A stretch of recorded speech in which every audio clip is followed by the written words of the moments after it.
کیشور صاحبہ، اس کے بعد کیول داس صاحب،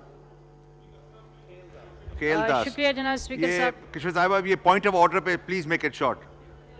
پہلے تو ایک شارٹ آپ کی ہاؤس کے حوالے سے اسپیکر صاحب بڑا مشکل ہے، ہم نماز بھی نہیں پڑھ سکتے، ہمارے ایم این ایز لابیز میں آؤٹ سائڈر ہوتے ہیں۔ بولیں آپ، بولیں۔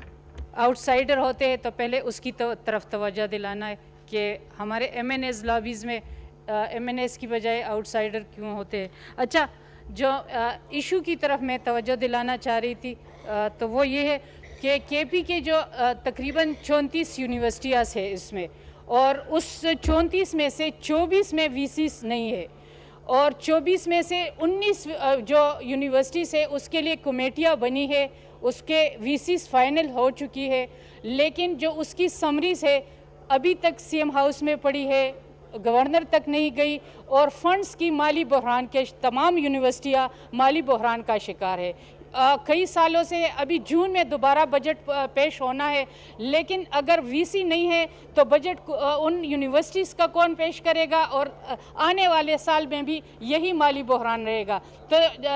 اسپیکر صاحب، میں اس ہاؤس کے توسط سے آپ کی توجہ دلانا چاہوں گی کہ اگر یہ ان یونیورسٹیز میں آنے والے سال میں بھی یہی حال رہا، ان کی وائس چانسلر کی تعیناتی نہ ہو سکی، کمیٹیوں کی رپورٹ کے ہونے کے باوجود بھی یہ سمری آگے نہ جا سکی، گورنر ان کی تعیناتی نہ کر سکی، یہ اسی طرح سے سی ایم ہاؤس میں یا صوبائی حکومت کے پاس پڑی رہی، تو آنے والا بجٹ بھی یہی رہے گا، مالی بحران کے رہے گا۔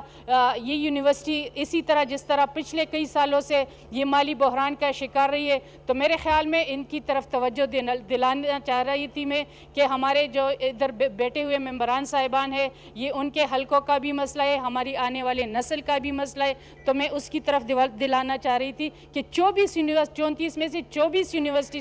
اگر اسی حال میں رہی تو ہمارے لیے لمحہ فکریہ ہے، تو اس کی طرف میں توجہ دلانا چاہ رہی تھی کہ اسی پہ میں بات کرنا چاہ رہی تھی کہ اس کے طرف خدا کے لیے توجہ دے اور اس کو وی سی فراہم کرے، تاکہ جون میں ان کے لیے بھی بجٹ مہیا کیا جا سکے۔ اگر وی سی نہیں ہوں گے تو اس کو بجٹ بھی نہیں ملے گا، اور اگر بجٹ نہیں ہوگا تو پھر آئندہ بھی یہ سال اسی طرح رہے گا۔ تو میں اسی پہ بات کرنا چاہ رہی تھی کہ اس کے لیے کوئی مسئلے کو حل کیا جائے۔ تھینک یو جی۔ شکریہ۔